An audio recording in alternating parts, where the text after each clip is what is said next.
Alors, le 12 octobre dernier, une femme de 66 ans, muguette, est seule à son domicile. Son mari n'est pas encore rentré, il est 20h. Elle est en train de rebrancher une télévision dans sa chambre et d'un seul coup, elle voit une ombre furtive dans son salon. Donc, elle réagit instantanément, elle interpelle l'ombre en lui demandant « Mais qu'est-ce que vous faites chez moi ?» Et l'individu porte une capuche, un sac à dos, et quitte assez précipitamment le domicile. La huguette hurle, donne l'alerte, appelle son mari, lequel mari appelle la belle-sœur appelle les gendarmes. Enfin bon, il y a tout un enchaînement d'appels, l'alerte est donnée, et les cris de cette femme, un voisin qui était à l'extérieur à ce moment-là lui dit « Mais qu'est-ce qui se passe ?» Elle raconte rapidement ce qui s'est passé. Et ce voisin va se lancer à la poursuite du voleur. Rejoint par d'autres, ils sont en tout une vingtaine, il y a des chiens, et ils finissent par voir un type qui correspond au signalement donné par Muguette. Ils lui sautent dessus, ils vont le rouer de coups, les chiens vont s'en mêler, les chiens vont mordre, ils vont le pulvériser.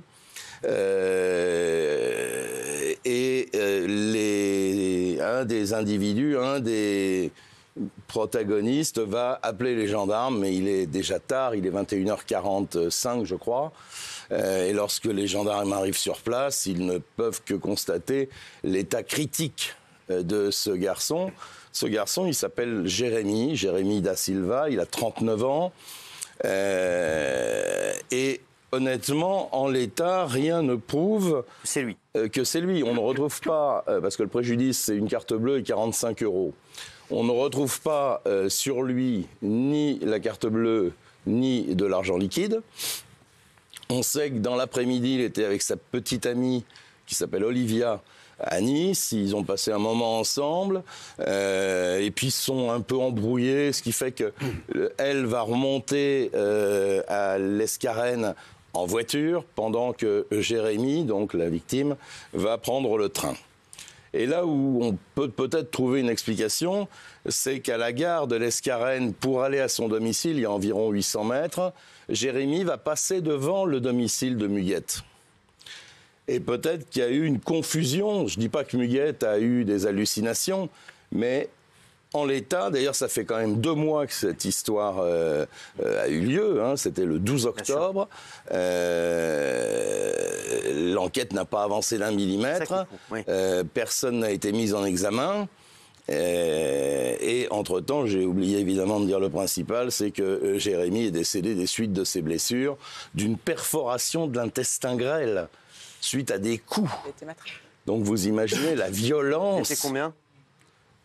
Une vingtaine, a priori. Mais c'est une horde sauvage, hein. Ah oui. C'est une horde sauvage. Gilles. Ce qui est très étonnant, c'est qu'entre le 12 octobre et aujourd'hui, avant l'enquête de Nice Matin, il y a eu une chape de plomb. Il y a eu l'omerta totale dans ce village de 2500 habitants, comme si effectivement personne ne voulait parler. Et ça, c'est très étonnant. Et même les enquêteurs ne comprennent pas. C'est vrai que pour le moment, les enquêteurs, ils sont face à un mur. Ils n'arrivent pas à faire parler les gens. Donc l'enquête est très compliquée. C'est incroyable, cette omerta. C'est très rare en France. Si vous voulez, c'est pas si étonnant que ça, parce que il y a 2500 habitants dans ce petit village, et parmi la vingtaine d'agresseurs, il y a probablement le fils de je ne sais trop combien de familles, et bien évidemment, ils n'ont pas du tout envie de parler. Donc oui, effectivement, vous avez raison, il y a l'omerta, mais voilà, la raison, je crois que c'est celle-là. Alors dites-moi, il paraît justement qu'il y a un des criminels qui aurait été identifié, vous allez me dire si c'est vrai ou pas, et qui est en fuite à l'étranger. C'est ce que... oui, effectivement, je confirme. Ah bon, très bien.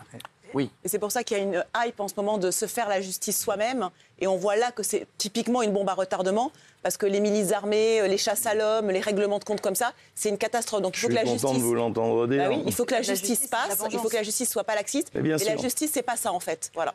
Mais évidemment, pour 45 balles et une carte bleue, il y a peut-être un mec qui n'est pas responsable qui a été buté. Tout à fait. Et ce dossier, c'est la démonstration de la limite de l'exercice de la, entre guillemets, de la milice privée, donc de la police. Il faut renforcer l'état de droit qui parfois est vacillant. Il n'est pas au gouvernement. Hein. Alors ce que dit la compagne de Jérémy, c'est qu'il travaillait en CDI dans une entreprise qui gagnait 2500 € par mois. Voilà.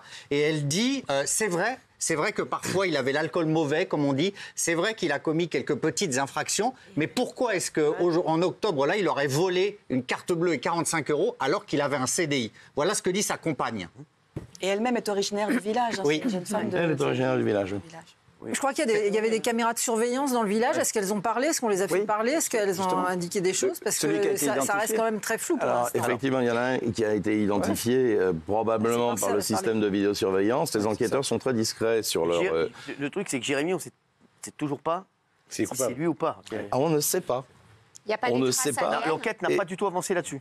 En Dans tout la cas, maison. on n'a pas d'éléments qui prouvent que c'est lui. Et quand bien même ce serait lui... Non, mais c'est ça, bien sûr. Non, bien sûr. Non, mais oui, mais c'est pour savoir quand même C'est encore pire. l'enquête où elle en est. C'est encore pire si c'est pas lui, Ah oui. quoi. Voilà, Alors, un des auteurs, donc, comme elle dit, il est en fuite à l'étranger. Un mandat d'arrêt aurait été délivré à son encontre. Et c'est vrai que, de ce qu'on a dit, c'est vraiment, comme vous avez dit, c'est une horde sauvage qui s'est jetée sur lui, une meute.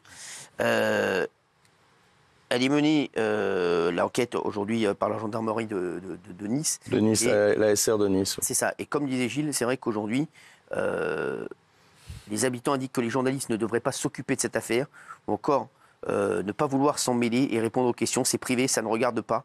Ils disent qu'ils ne veulent pas d'histoire. C'est tellement facile.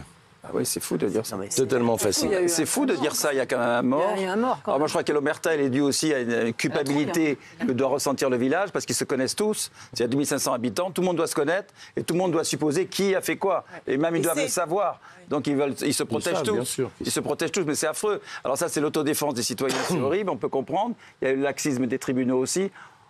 Mais rien ne justifie, Ça ne justifie rien, la violence et l'horreur qui s'est passée. Hein. Et c'est vrai que ce qui est très étonnant, c'est que sa compagne dit qu'à l'hôpital, elle a réussi à le faire parler, qu'il a nié avoir volé, qu'on n'a retrouvé aucune affaire. Donc c'est vrai qu'il y a un immense doute sur sa culpabilité pour le moment. Et par rapport au village, il y a des gens qui, semble-t-il, ont essayé d'arrêter cette horde. C'est-à-dire qu'il y en a qui disent maintenant, j'ai essayé, mais je n'ai rien pu faire. Ils étaient déchaînés, effectivement, ils ont lâché les chiens. Oui. Alors, Et Olivia évoque un Donc là- crime raciste. c'est-à-dire Pour justifier les faits, Olivia, c'est sa compagne, Bien sûr, oui. la compagne de Jérémy, elle dit mais il a rien volé, il a effectivement un travail de déménageur, il a un CDI. Ce qui s'est passé, c'est un crime raciste parce qu'on le prenait pour un arabe dans le village, alors qu'il est a priori d'origine portugaise, je crois, et qu'il avait peut-être un peu le look, entre guillemets, d'un arabe. Et très grave, ça, quand même. Parce que c'est ce que j'ai entendu. Je aussi vous sur livre l'enquête. l'information. Non, mais c'est une information que j'ai eue également. Michel qui nous a retourné, bien sûr. Et c'est vrai que c'est incroyable. Et ça fait suite aussi à tous les événements qui sont passés avant, non? C'est ça. C'est quoi? C'est tous les événements qu'il y a eu ces derniers temps qui font que les gens ont pété un câble? Je sais pas, j'ai du mal à me repérer dans cette ultra-violence quotidienne, que ce soit toutes les affaires qu'on a évoquées ici avec vous sur ce plateau, d'autres encore. Je ne m'y retrouve pas, je constate, je chronique avec difficulté. Ce type d'affaires me trouble particulièrement. Nous aussi. Je sais bien.